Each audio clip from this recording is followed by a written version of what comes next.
What if the very thing that makes you powerful is the same thing that makes you feel alone? Have you ever felt like you're living in a different mental world than everyone around you? Have you ever been in a room full of people laughing, talking, vibing, yet you feel like you're operating on a completely different frequency? Like your mind is running simulations while everyone else is discussing surface-level drama? Like conversations move too fast, people jump to conclusions too quickly, and while others seem comfortable with small talk, your mind is busy dissecting patterns, motives, and hidden meanings? Here's the uncomfortable truth. Deep thinkers are often the most misunderstood people in the room. Picture this. You ask a simple question, and while others answer casually, your mind explodes into layers, consequences, patterns, hidden motives, long-term outcomes. You don't just hear words, you analyze intention. You don't just see actions, you decode psychology. And then someone says, "You think too much." That sentence hits harder than they realize. But what if thinking too much is actually a cognitive advantage most people never develop? If you've ever been called too serious, too quiet, too intense, or too much in your head, this message is for you, because what many people misunderstand as overthinking is often deep thinking. And deep thinking is not a weakness. It's a rare cognitive strength.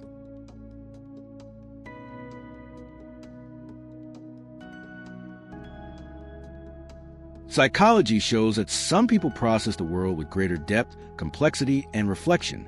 They don't just react to life, they analyze it. They don't skim the surface, they dive beneath it. But here's the paradox. The deeper you think, the more misunderstood you may feel. Let's explore the psychology behind deep thinkers who feel misunderstood, and why your depth may actually be your greatest power. Number 1, you process information more deeply than most people. Research in cognitive psychology suggests that individuals differ in depth of processing. Some people think in quick summaries, others think in layers. If you're a deep thinker, you don't just hear words, you interpret tone, context, subtext, and long-term implications. When someone says, "I'm fine," you notice the pause before it, the slight change in their voice, the tension in their posture. While others move on, you're still connecting dots. This can make you feel slow in fast-paced environments. In group discussions, by the time you formed a complete, thoughtful response, the conversation has already shifted. But this isn't slowness, it's thoroughness. Deep thinkers often make better long-term decisions because they consider consequences before acting. You don't just ask, "What feels good now?" You ask, "Where does this lead?" That kind of thinking builds wisdom. Number 2, you have high introspective awareness. Psychology shows that self-reflection is linked to emotional intelligence and personal growth. Deep thinkers spend a lot of time examining their own thoughts, motives, and behaviors. You replay conversations. You analyze your reactions. You question your own assumptions. And sometimes that makes you feel isolated. While others seem comfortable moving on from mistakes, you revisit them, try to understand what you could have done differently. But here's the strength hidden in that pattern: growth. Because you reflect, you evolve. You don't repeat the same patterns unconsciously. You become more self-aware with time. Imagine 2 people who both experience rejection. One distracts themselves and avoids thinking about it. The other sits with it, analyzes it, learns from it. The second person may feel the pain more deeply, but they also grow more deeply. That's you. Number 3, you crave meaningful connection, not surface interaction. Research indicates that people who score high in depth of processing and openness to experience tend to prefer deep conversations over casual chatter. You don't just want to talk about the weather. You want to talk about purpose, fear, human nature, why people do what they do. So when you're surrounded by small talk, you can feel invisible. It's not that you dislike people. It's that you're searching for depth. You may have experienced this. You try to introduce a deeper topic, and the room goes quiet, or someone laughs it off, or changes the subject. In those moments, you might think, maybe I'm too much. But you're not too much. You're just tuned to a different frequency. The world needs both light conversation and deep conversation. But depth is what builds intimacy. Depth is what creates understanding. And when you finally meet someone who can match your depth, the connection feels electric, almost rare, because it is. Number 4, you are highly sensitive to complexity and contradiction. Psychology research on cognitive complexity shows that some individuals are more comfortable holding multiple perspectives at once. You see gray where others see black and white. When people argue in absolutes, you instinctively think, it's more complicated than that. You understand that good people can make bad decisions, that strong people can feel insecure, that someone can love you and still hurt you. Because you see nuance, you often struggle with simple answers. And this can make others think you're indecisive, or overly analytical, or skeptical. But complexity awareness is a form of intelligence. In a world driven by quick opinions and instant judgments, the ability to pause and consider multiple sides is rare. You don't jump to conclusions, and that protects you from manipulation, groupthink, and emotional impulsiveness.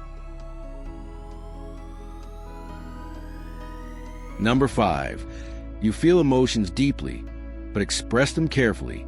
Research on emotional processing suggests that deep thinkers often have strong internal emotional experiences, even if they don't show them outwardly.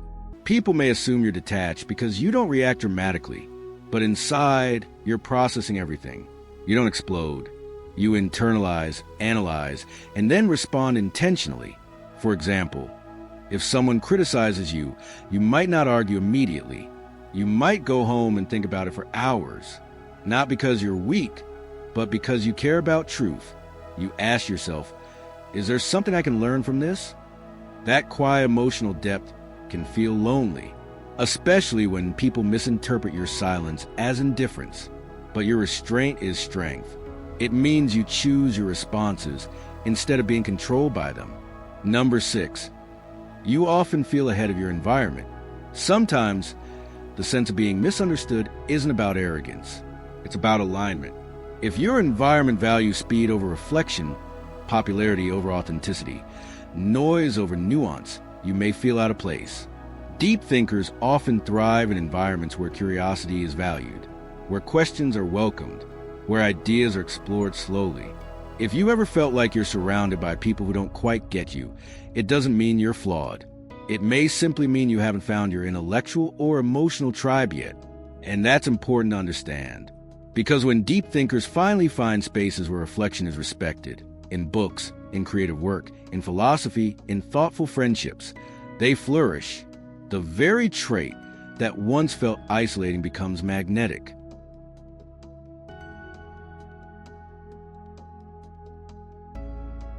So if you feel misunderstood, consider this possibility. Maybe you're not meant to be understood by everyone. Maybe your depth is selected by design. Psychology shows that personality traits exist on spectrums. Not everyone is wired for depth. Not everyone is wired for speed. The world needs both. But your depth is not something to shrink. It's something to refine. Instead of asking, why am I like this? Ask, how can I use this? Your deep thinking makes you a powerful problem solver. Your introspection makes you self-aware. Your need for meaning makes you loyal and authentic. Your complexity makes you wise beyond your years. And your emotional depth makes you capable of profound connection. Being misunderstood is painful, but sometimes it's a sign that you're operating at a different level of reflection. You are not broken for thinking deeply. You are not dramatic for feeling deeply. You are not strained for craving depth in a shallow moment. You are wired for insight. So here's a question to reflect on. What if the very trait that makes you feel alone is the same trait that will one day become your greatest strength?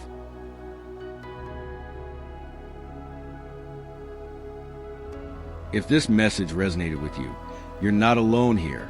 This channel is for people who think deeply, feel deeply, and want to understand themselves at a deeper level.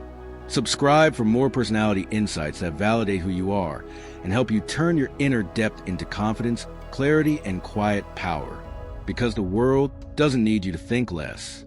It needs you to understand the strength in thinking deeply. Thanks for watching.